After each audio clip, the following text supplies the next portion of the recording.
Hi, my name is Abhishek Parolkar and I work for wiki.com where part of my job is to deal with a lot of data and build analytics products around it.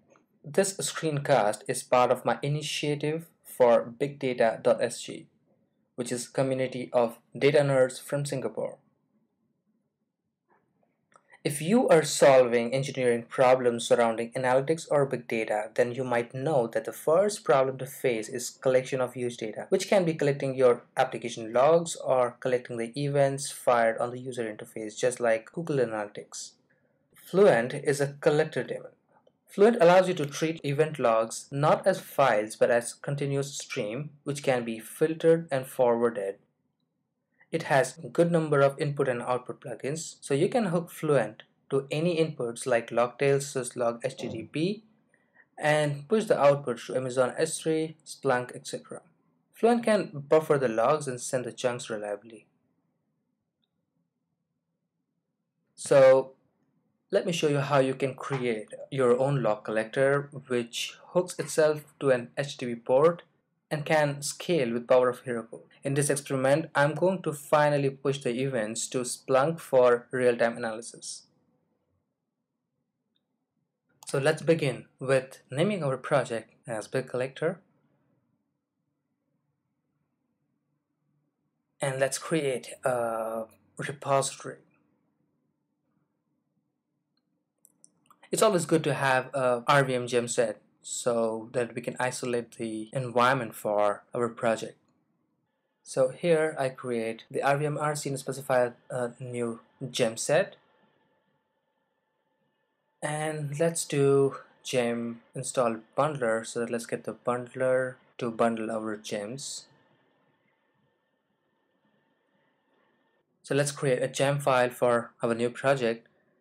So what do we want for this? We need Heroku, we need Fluent, and that's it.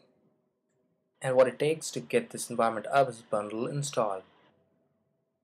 Let's create a Heroku app and name it Big Collector, and we can choose the CDAR stack for this.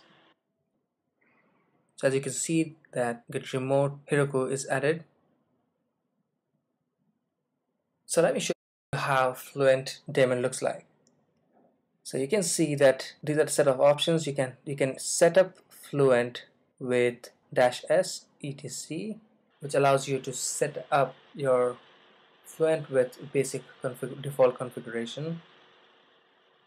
So now we have Fluent conf. It has a bunch of stuff. We'll get back to it later. Let's try to run a basic config.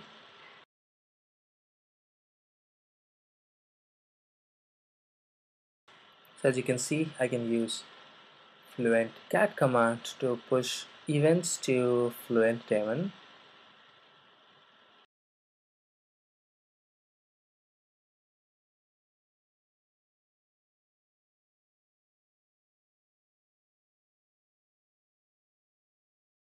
And I can also push events via the HTTP port, which can be exposed on the public face of the Fluent, and I pass a JSON string which is URL encoded.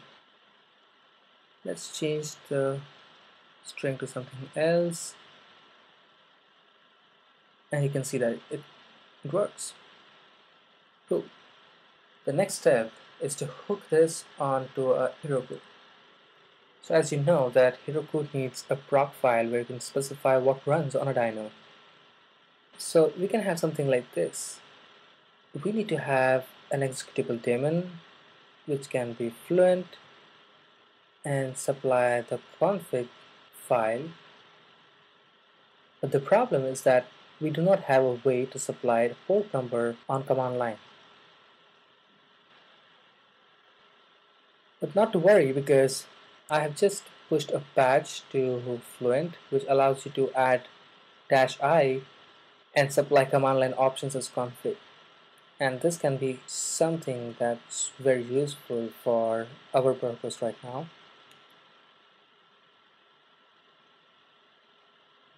So the best thing is to create a vendor directory and bring Fluentd right from the current development repository, so we can execute the latest version of Fluent and not the one which has come as part of the gem, which doesn't have this option.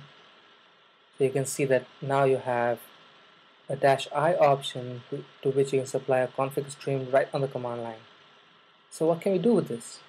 Well, we can execute something like this, where we can supply the source as type HTTP and port, and let's see if that really works. Cool, that works too. So let's remove everything else from our default conf, and we don't really want anything right now. We just want the output because the source is going to be added on the command line. So let's add this to the proc file, and this is how the command and proc file might look like, and we just change the port number to the environment variable which is available on the Heroku dyno. So let's commit this.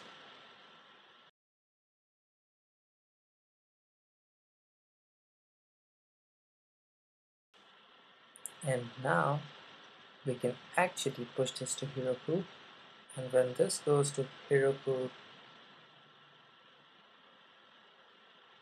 we will be able to send events to Heroku, and you can see the app is now launched and we have a domain bigcollector.herokuapp.com, and we can see that we have a dyno running.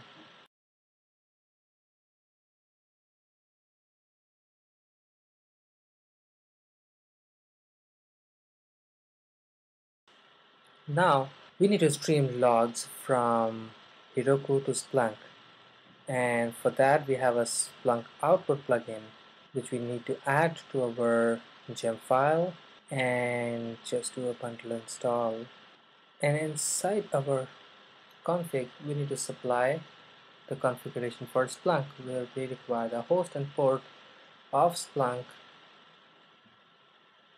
So I have a Splunk account and I can just go and create a new project which is going to receive data from our big collector, and then I can specify the configuration back into my Heroku app. So that's where you find the host and the port number. I'm gonna give a new tag, output tag for Splunk, and specify the host and the port. And again, just need to commit some changes and push to Heroku.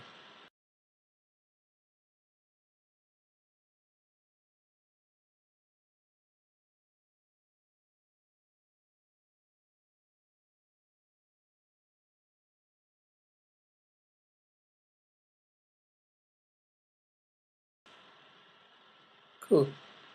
So I have Splunk integrated and I make few requests.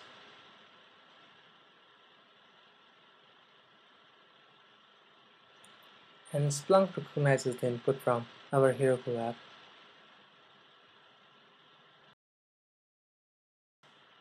So let's try to see in real time if we receive this event from Big Collector into Splunk.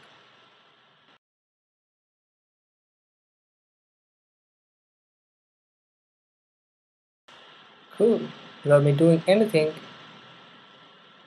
I can see that new Splunk has reported me this event right in real time.